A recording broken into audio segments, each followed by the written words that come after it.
உருளைக்கிழங்கு பொரியல் எப்பயுமே நம்ம வீட்டில் நார்மலாக செய்கிறது தான். நீங்கள் என்ன புதுசாக செய்ய போகிறீங்க அப்படின்னு தானே கேட்குறீங்க.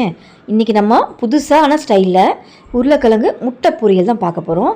அதுக்கு நான் எடுத்துருக்கிறது 1/2 கிலோ அளவுக்கு உருளைக்கிழங்கு. அதுக்கு 2 முட்டை சேர்த்துக்கோங்க.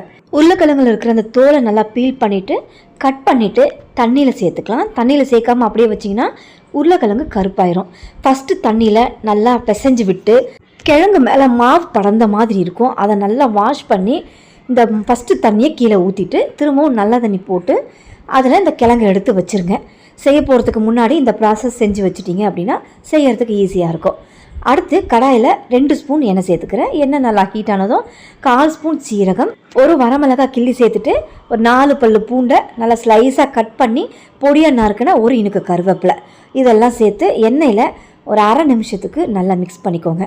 அடுத்து ஒரு 2 பிஞ்ச் அளவுக்கு பெருங்காயத்தூள் இதை சேர்த்துட்டு நல்லா கலந்துக்கோங்க. உருளைக்கிழங்கு பொரியலுக்கு முக்கியமாக சேர்க்க வேண்டிய பொருள் பூண்டு, பெருங்காயத்தூள் கண்டிப்பாக சேர்த்துக்கணும்.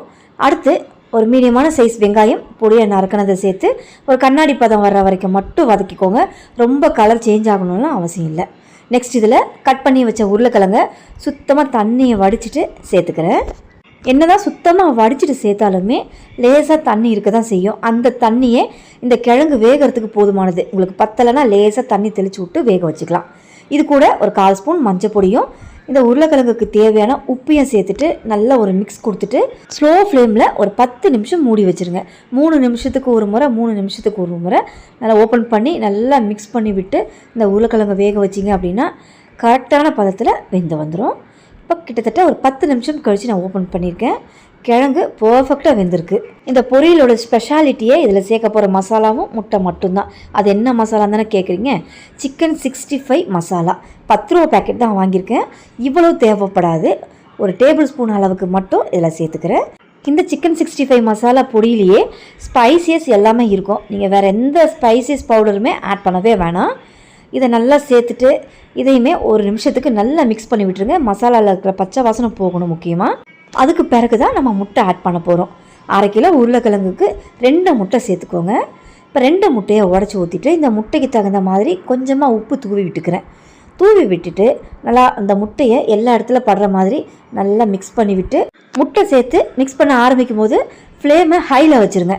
சரியாக 2 நிமிஷம் நல்லா மிக்ஸ் பண்ணிங்க அப்படின்னா அந்த முட்டை லப்பர் மாதிரி ஆகாமல் நல்லா சாஃப்டாக அந்த உருளைக்கிழங்கோட மசாலாவோடு சேர்ந்து வந்துடும். சரியாக 2 நிமிஷம் தான் மிக்ஸ் பண்ணணும். அதுக்கு மேலே மிக்ஸ் பண்ணக்கூடாது.